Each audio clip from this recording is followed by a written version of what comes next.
Bonsoir à tous, ravi de vous retrouver pour édition spéciale. Nous sommes sur Al24 News, en direct comme chaque soir, pour un décryptage de l'actualité. Aujourd'hui, au moment où tous les yeux sont rivés sur la guerre en Ukraine, dans plusieurs autres parties du monde, les lignes bougent. Le constat est d'ailleurs fait ces derniers temps au Yémen, ce pays anéanti par plus de 7 ans de conflits dévastateurs et surtout des tiraillements entre puissances étrangères semblent renouer avec l'espoir d'une paix durable.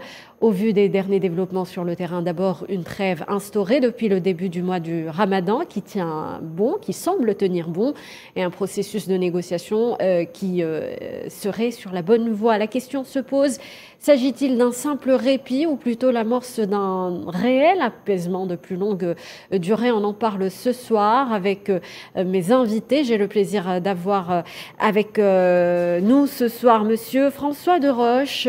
Bonsoir.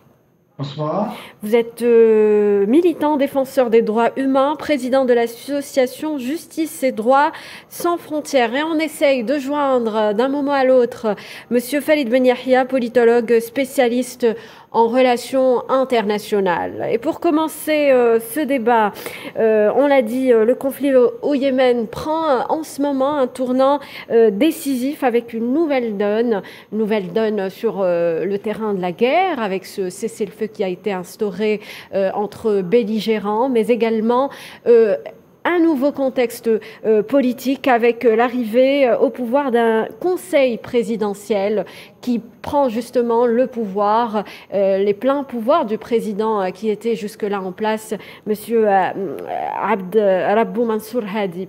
Monsieur Deroche, quand on observe ce qui se passe actuellement au Yémen, à votre avis, quand on voit cet apaisement qui est actuellement annoncé, il doit y avoir des facteurs qui ont aidé à ce qu'on parvienne à cet apaisement.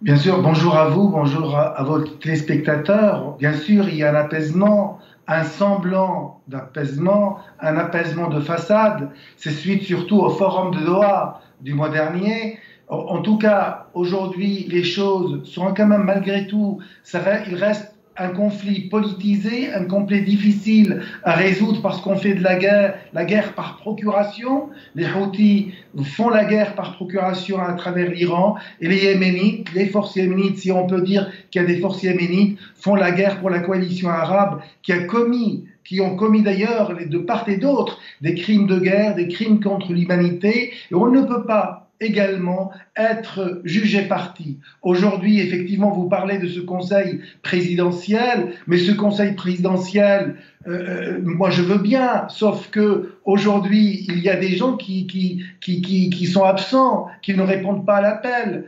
Quand on voit aujourd'hui les dissensions qui se font, qui existent également entre les Émirats arabes unis et l'Arabie saoudite, quand on voit que les Houthis n'étaient pas invités, n'étaient pas conviés, moi je ne suis pas malheureusement très optimiste pour ce nouveau conseil présidentiel, même si on croise les doigts, et en tant que militant des droits de l'homme, on ne souhaite que la cessation de cette guerre horrible qui a été qualifiée d'ailleurs par les Nations Unies comme la pire grave crise humanitaire à travers le monde. On va revenir sur cette crise humanitaire, mais d'abord, quand on voit cette trêve, Monsieur Deroche, c'est la première fois qu'il y a une trêve nationale qui pourrait durer puisqu'elle est programmée sur 2 mois et elle pourrait même être prolongée. C'est une première et ça augure de bonnes nouvelles.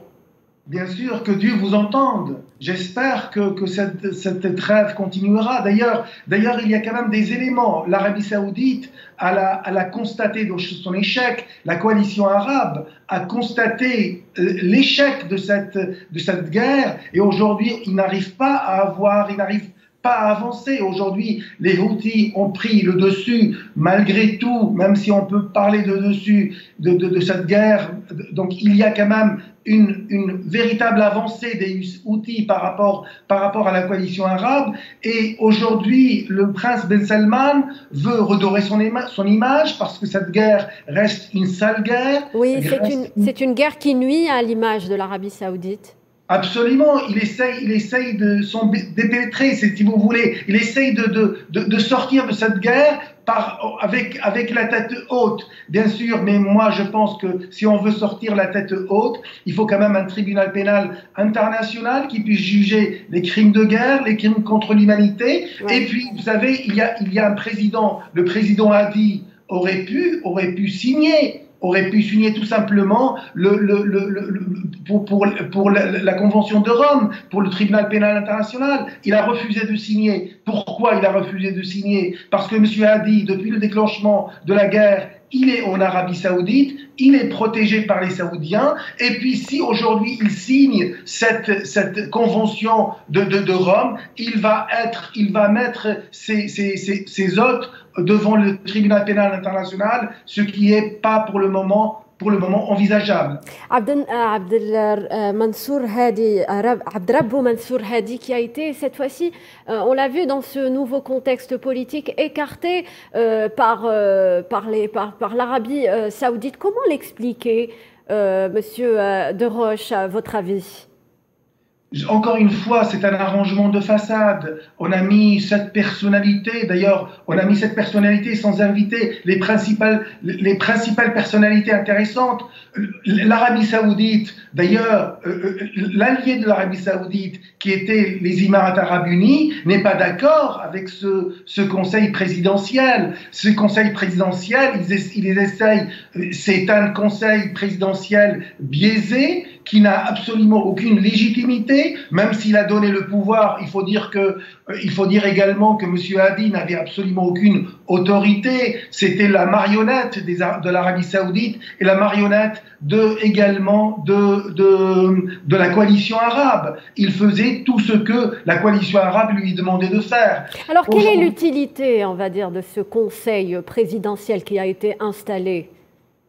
Alors, c'est de la poudre de parlimpinpin. Vous savez, ça ne sert absolument à rien. Et aujourd'hui, tant que toutes les parties ne sont pas autour de la table, on ne pourra pas avancer. Comment voulez-vous être juge et partie d'un conflit? Ce n'est pas possible. L'Arabie Saoudite, elle est en train de bombarder d'un côté et de l'autre côté, elle est en train de faire la paix. Ce n'est pas compréhensible pour le citoyen lambda. Et tous les gens ne sont pas dupes. Les Yéménites, malgré la misère qu'ils subissent, malgré l'atrocité de cette guerre, savent très bien qu'aujourd'hui, ils sont agressés.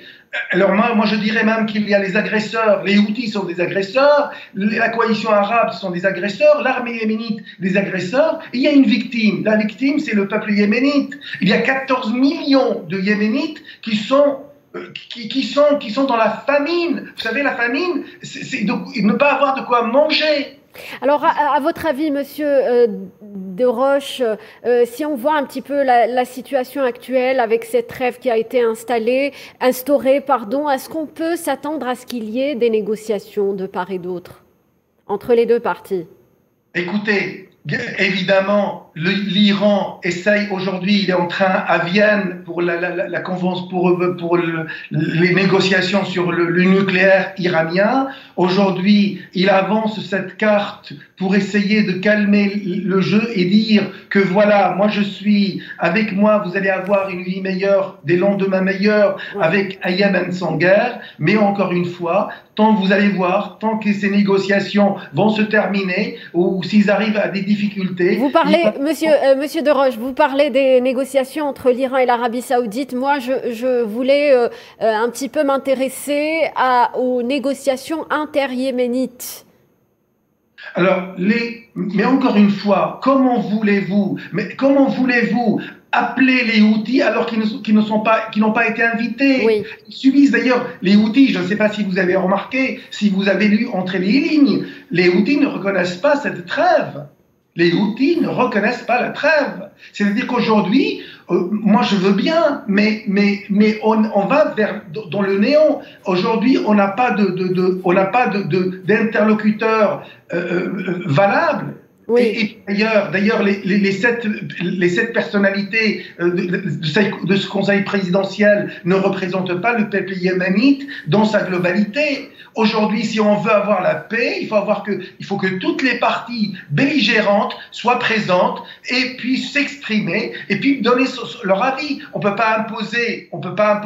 Donner leur avis, Monsieur De Roche, mais également leurs revendications. Falid Ben Yahia, politologue spécialiste en relations internationales, vient de nous rejoindre. Bonsoir, Monsieur Ben Yahia.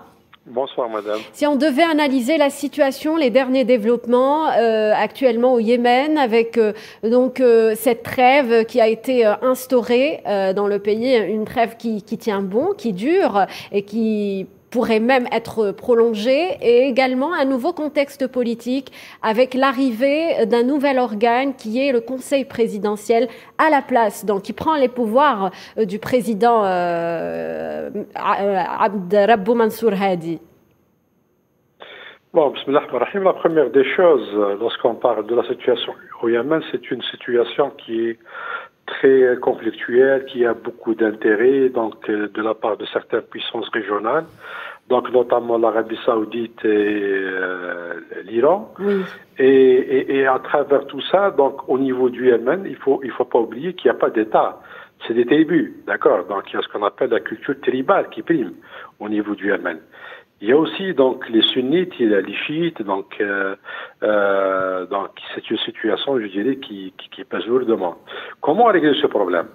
Le problème, bien sûr, après l'assassinat de Ali Abdullah Saleh, donc il y a eu un conflit très très important donc entre les belligérants, entre les tribus. Oui. Et actuellement, on voit que le Yémen est presque des petites fédérations, c'est-à-dire qu'ils ne disent pas leur nom. Mais chaque tribu commande et chaque tribu reçoit, je dirais, de la finance de la part d'un pays, que ce soit les Émirats arabes unis, l'Iran ou l'Arabie saoudite. Et pour les anciens politiciens du Yémen, donc le parti qui était au pouvoir, le parti d'Ali Abdullah Saleh, la plupart des personnalités politiques se trouvent actuellement au Caire, aux Émirats arabes unis, en Arabie saoudite, en Égypte. Oui. Il y a d'autres qui sont en Europe. Donc c'est pour ça qu'il y a un problème très sérieux. Chacun essaye d'avoir, je dirais, certaines directives des gens qui leur donnent de l'argent, des moyens. Donc, moi, je pense que la situation, c'est vrai qu'il y a une trêve, c'est une trêve, Oui. je dirais, elle est passagère, bon, ça va pas durer longtemps.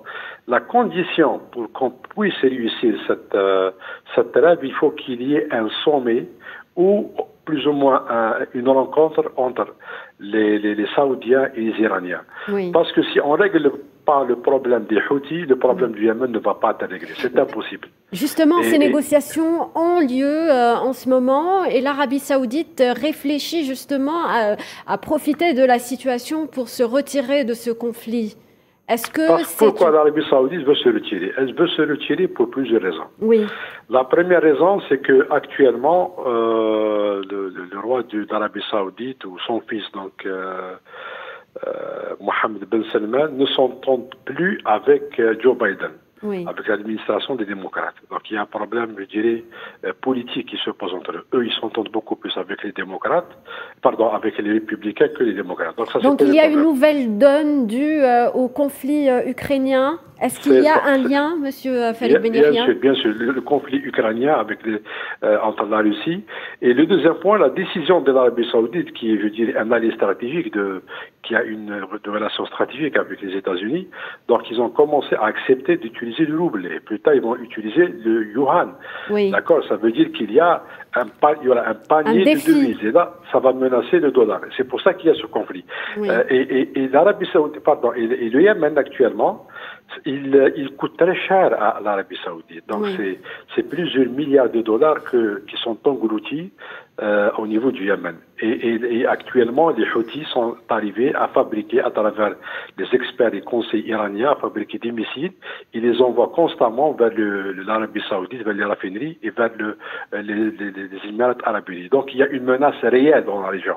Oui. Et c'est pour ça que je dis, moi, que la seule solution, parce que pour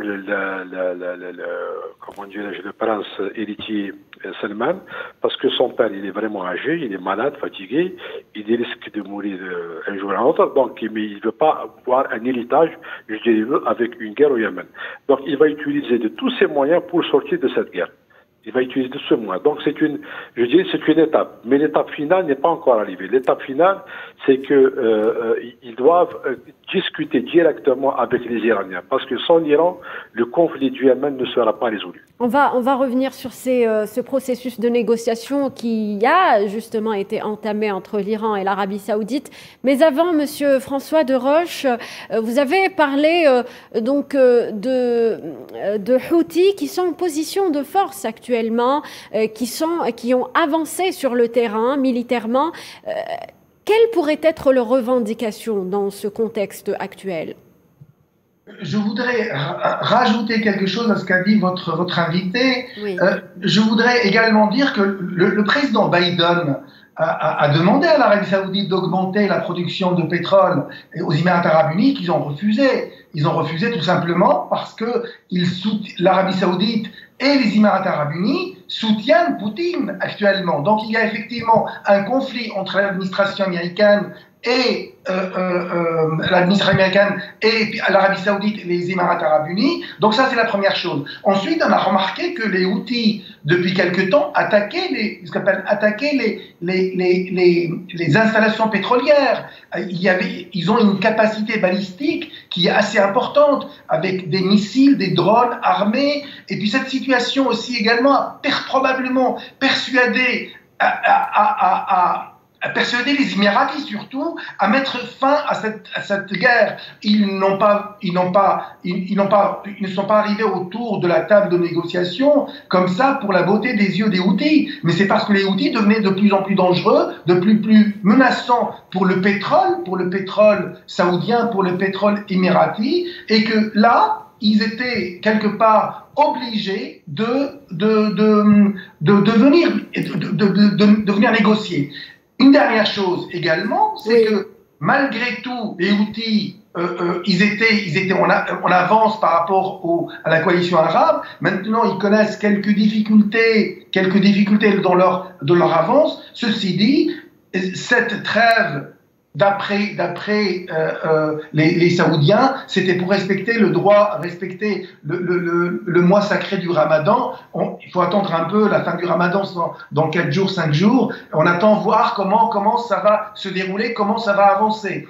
Moi, personnellement, je pense que on ne peut pas faire la paix comme ça, dire voilà, rien ne s'est produit, venez, on va faire la paix des braves et on va continuer à vivre ensemble. Je pense que malgré tout, il y a des agresseurs qui ont commis des crimes de guerre. Il faut insister sur ce point-là. Ces gens-là, on ne peut pas faire le deuil et faire la paix sans jugement équitable. Donc c'est pour cela, il faut quand même, à un moment donné, il faut ces 380 000 Yéménites qui sont morts sous les bombes, engloutis sous les bombes des alliés de la coalition arabe, doivent au moins, on devrait normalement leur rendre justice si on veut que la paix reste durable. Mais encore une fois, si on n'a pas si les négociations entre les Américains et les Iraniens vont chapeauter, on risque d'avoir un conflit qui va durer et perdurer, parce qu'on considère, malgré tout, les politologues considèrent que ce conflit, c'est le conflit le plus politisé de l'histoire de l'humanité. Je poserai également la question à M. Farid Ben Yahia dans ce contexte on va dire, dans ce semblant d'apaisement qui se profile au Yémen. Les Houthis, que peuvent-ils avoir, que peuvent-ils réclamer dans cette situation ? C'est-à-dire, je pense que les Houthis actuellement, bien sûr, il ne faut pas omettre qu'ils ont un guide spirituel. Pas de revendications politiques ? Non, si, il y a eu de grandes revendications politiques. La seule chose, c'est-à-dire que pour eux, les Houthis, ils vont demander la récupération de certaines terres qui se trouvent aux frontières de l'Arabie Saoudite. Il ne faut pas omettre que l'Arabie Saoudite a pris des terres importantes au niveau des frontières. Et donc actuellement, le problème qui se trouve entre le Yémen et l'Arabie Saoudite, c'est que les frontières du Yémen sont pleines de pétrole et de gaz, d'accord ? Donc c'est des terres qui sont très très riches. Et donc l'Arabie Saoudite ne veut pas reconnaître ses frontières. Un. Et de deux, donc les Houthis veulent imposer ça. Le deuxième point pour les Houthis, c'est qu'ils cherchent une solution politique durable avec le respect de tout le monde, c'est-à-dire entre sunnites et chiites qui vont avoir une paix. Bien sûr, il y a une minorité chrétienne et juive dans la région, mais la majorité est beaucoup plus chiite et sunnite. Et le troisième point, c'est que l'Arabie Saoudite devrait reconnaître ses crimes envers ce peuple yéménite. Parce que l'agression, c'est faite par l'Arabie Saoudite. C'est un peuple qui était pauvre, donc qui n'avait pas beaucoup de moyens. Au lieu de l'intégrer dans l'Union, le comité du Golfe, donc pour essayer de le développer, de développer son économie, ils ont fait le contraire. Donc ils ont fait une guerre qui n'a pas bénéficié de l'Arabie Saoudite. Au contraire, ils ont payé des milliards, etc. de dollars. Pour les Houthis aussi, il y a un autre problème qui est de fond. Il ne faut pas omettre que ce sont des alliés par rapport au croissant chiite. D'accord. Donc il y a l'alliance entre l'Iran, donc la Syrie, l'Irak, le Liban avec le Hezbollah, les Houthis au Yémen. Ça veut dire c'est l'Iran il pèse dans l'échiquier. Mais l'avantage dans tout ça, c'est que entre le 21 et le 23 avril, donc il y a eu une rencontre sous l'égide du premier ministre irakien Mustafa Al-Kazemi. Donc ils se sont rencontrés à Bagdad, et donc je pense que c'est le 5e round des négociations. Donc avec je dirais que la situation est fragile donc concernant le traité de paix ou cette trêve. Mais c'est un point positif, c'est-à-dire 5e round, s'il y a une rencontre entre l'Arabie Saoudite et l'Iran, ça veut dire qu'il y a du sérieux. Alors, est-ce qu'on peut s'attendre à ce qu'il y ait donc une entente entre l'Iran et l'Arabie Saoudite quand on voit un petit peu ces signaux positifs qui émanent de ce nouveau contact, ce contact qui a été repris entre les deux puissances? Est-ce qu'on peut s'attendre à une issue favorable? La question est posée à vous deux, messieurs. C'est-à-dire, si je peux répondre, donc sur ce point-là, la guerre de l'Ukraine a vraiment, je dirais, chamboulé les cartes du monde. Très bien. Ils ont montré que les États-Unis ne peuvent pas faire grand-chose. Et donc c'était un leurre. C'est-à-dire, les États-Unis étaient puissants de frapper l'Irak, l'Afghanistan, des pays qui n'avaient pas, je dirais, l'arme nucléaire. Et c'est pour cette raison-là que la Russie, qui est la première puissance nucléaire du monde, donc elle menace vraiment que ce soit l'Occident ou les États-Unis. Donc c'est pour ça que ce qu'on a constaté, qu'il n'y aura pas de guerre entre les puissances nucléaires. D'accord, c'est-à-dire parce que sinon c'est toute la planète qui va payer le prix des tributs de ce conflit-là. Par contre, la Russie est en train de le voir, c'est-à-dire qu'on va vers un monde multipolaire. Et l'Arabie Saoudite, le royaume d'Arabie Saoudite, ainsi que l'ensemble des pays du Golfe ont compris ça. C'est pour cette raison-là qu'ils veulent se rapprocher actuellement de l'Iran. Ils veulent régler le problème du Yémen, parce que c'est ce qu'on appelle les effets d'une manière indirecte de la guerre de l'Ukraine avec la Russie. Et c'est ça, je dirais qu'il y a un point positif que les Saoudiens vont essayer, je dirais, de trouver une solution. Et je pense que l'Iran aussi veut régler ce problème du Yémen pour essayer de passer à autre chose. Monsieur François Deroche, est-ce que vous partagez cet avis? L'Arabie Saoudite et l'Iran ont intérêt de se rapprocher dans ce nouvel ordre mondial qui se dessine? Absolument. L'Iran a intérêt à ce que cette guerre se termine. L'Arabie Saoudite également sait que cette guerre, l'Iran, c'est pour ses intérêts, pour le nucléaire iranien qui est actuellement négocié à Vienne. L'Arabie Saoudite, elle sait également que cette guerre est une impasse stratégique. La solution, elle est politique. Tout le monde sait aujourd'hui que avec la guerre, avec les armes, on ne peut rien faire. Donc, elle n'est pas militaire. Et notamment, parce qu'on n'a pas beaucoup insisté, la bataille de Marib l'a prouvé. Pour les deux côtés, par ailleurs d'ailleurs, pour les Saoudiens et pour les Houthis. Les Saoudiens souhaitent sortir la tête haute du conflit avec Mohammed Ben Salman, qui a d'ailleurs lancé de façon totalement imprudente et totalement amatrice le conflit en mars 2015, et puis le soutien iranien aux Houthis était l'argument également qui l'a poussé à s'engager dans cette guerre. Donc de ce point de vue, on peut considérer que c'est un échec, car les Houthis sont toujours là, et le front qui n'a quasiment pas bougé depuis maintenant 2016, au bout de 7 ans de guerre, qu'est-ce qui s'est passé? Au bout de 7 ans de guerre, il y a un désastre humanitaire, il y a 380 000 morts, il faut insister sur ce point-là, 80% de la population est dépendante de l'aide humanitaire, et puis vous avez 14 millions de personnes qui sont proches, qui sont dans la famine. La famine, comme je vous l'avais dit, ne pas avoir de quoi manger. On peut dire, en termes d'image, c'est une catastrophe pour Riyad. Si le prince Ben Salman, après l'affaire Khashoggi, veut redorer son image, ce n'est pas on continue la guerre, et puis en termes financiers, en termes de risque, parce que les Houthis ont prouvé qu'ils peuvent toucher les installations pétrolières saoudiennes et peuvent mettre un coup d'arrêt. Et le coût mensuel, qui est de plusieurs milliards de dollars aujourd'hui, l'Arabie saoudite demande des impôts à ses concitoyens, elle est en difficulté, et puis également les difficultés de négociation au niveau du nucléaire iranien. Donc c'est-à-dire la difficulté, c'est de où mettre le curseur. Et puis qui est prêt à faire des concessions? On ne sait pas, on verra. Quelles seront les prochaines étapes? Donc s'il y a entente entre l'Arabie saoudite et l'Iran, lancer un nouveau processus politique plus sérieux, M. Khalid Ben Yahya, sous l'égide de l'ONU? Oui, c'est-à-dire si l'Arabie saoudite s'entend avec l'Iran, il y aura une feuille de route qui sera établie entre, bien sûr, les diplomates et les services de renseignement des deux pays. Bien sûr, l'ONU va piloter cette opération et ils vont mettre, je dirais, quelques personnalités qui vont gérer cette transition.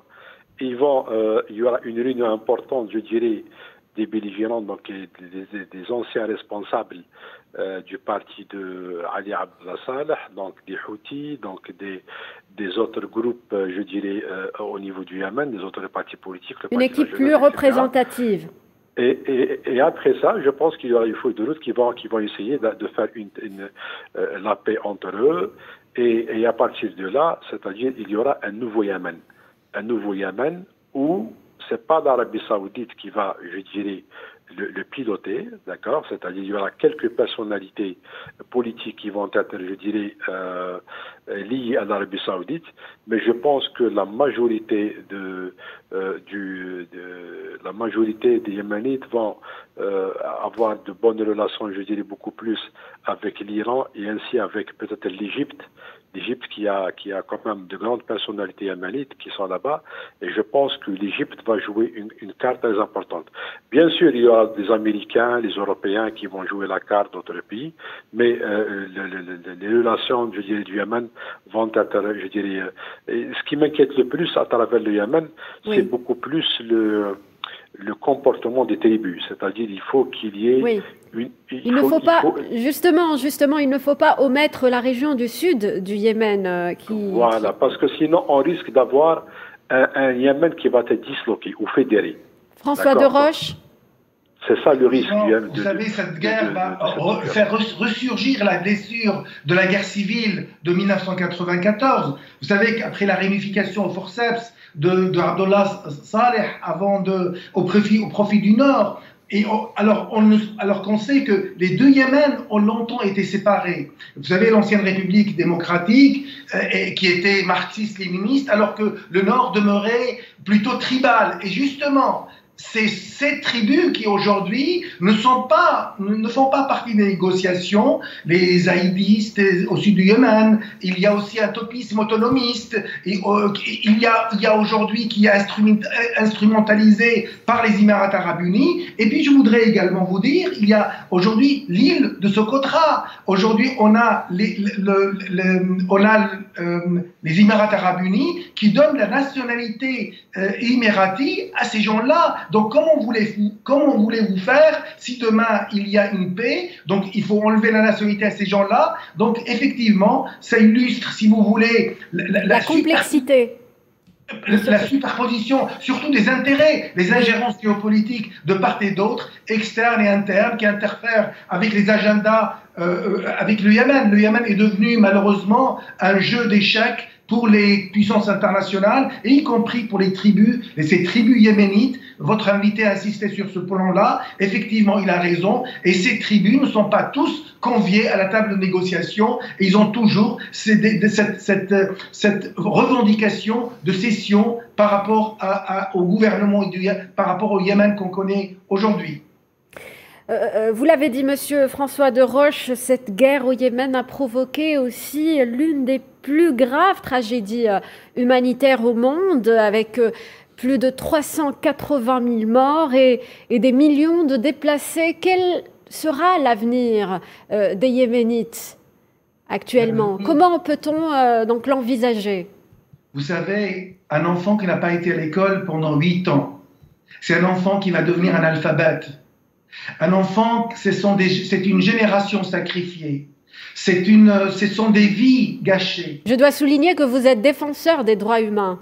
Absolument. Et puis quand je vois ça, surtout l'hypocrisie des puissances internationales. Je parle de la France, je suis en France. Et quand le ministre Le Drian parle de sale guerre, mais monsieur Le Drian, il a oublié que c'est lui qui donne les armes aux Émiratis, et c'est lui qui vend les armes aux Saoudiens, les chars Leclerc, les canons César, qui tuent les Yéménites aujourd'hui tous les jours. Les 380 000 morts sont morts avec des armes françaises. Il ne faut pas oublier cela. Et d'ailleurs, c'est pour ça. D'ailleurs, je ne sais pas si vous êtes au courant, mais le président de Total il y a une enquête qui a été ouverte ici à Paris, en France. Les locaux de Total ont été mis à disposition des Émiratis pour faire de la torture au Yémen. Alors, attendez, on arrête l'hypocrisie. Je pense maintenant, il faut juger les responsables, juger les coupables, et on ne peut pas continuer comme ça, comme si de rien n'était. Venez, ça y est, on va faire la paix. Il y a des gens qui sont responsables de la mort. Il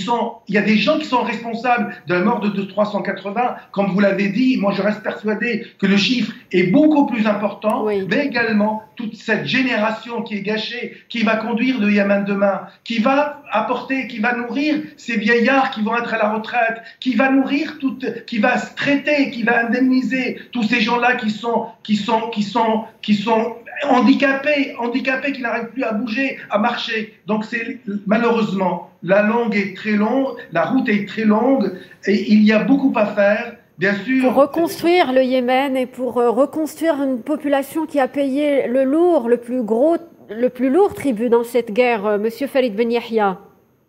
Oui, c'est-à-dire, qu'est-ce qu'il faut faire? Donc, pour moi, c'est-à-dire, la feuille de route, une fois qu'il y a une feuille de route, il faut que les belligérants s'entendent entre eux. C'est-à-dire, parce qu'il y a un peuple qui a été torturé, qui a été spolié de ses biens, qui a été massacré par toutes les puissances étrangères, toutes les puissances sont responsables. Et bien sûr, il faut donner un arrêt, je dirais, nécessaire à cette violence. Il faut premièrement arrêter la violence. Il faut qu'il y ait une assistance humanitaire internationale, d'accord, pour le peuple donc du Yémen. Il faut arrêter de souffler, c'est-à-dire sur le feu dans la région, c'est-à-dire que chaque pays, que ce soit l'Arabie Saoudite ou l'Iran ou les Émirats ou d'autres pays, qu'il faut qu'ils arrêtent donc de donner l'armement donc à ces militaires, donc de tuer les uns les autres. Il faut aussi sortir de ce marasme-là, c'est-à-dire que je dirais que c'est pas facile. À parler des massacres de 380 000 ou 400 000, il faut pas omettre les Yéménites aussi qui ont quitté, je dirais, le Yémen. Il y a d'autres qui ont disparu, qu'on connaît pas leur situation à ce jour. Et il faut pas omettre que le Yémen, c'est une grande civilisation, d'accord? C'est une grande civilisation humaine et que l'humanité a le devoir, donc, de faire ce qu'il faut faire pour ce peuple-là et pour cette région du monde. Je pense que l'Arabie Saoudite a commis de graves erreurs en attaquant ce peuple et cette civilisation. Merci Farid Ben Yahia, politologue spécialiste en relations internationales pour votre intervention. Je remercie également Monsieur François Deroche, président de Justice et Droits sans frontières, militant des droits humains. Merci à vous de nous avoir suivis. Restez sur Al 24 News.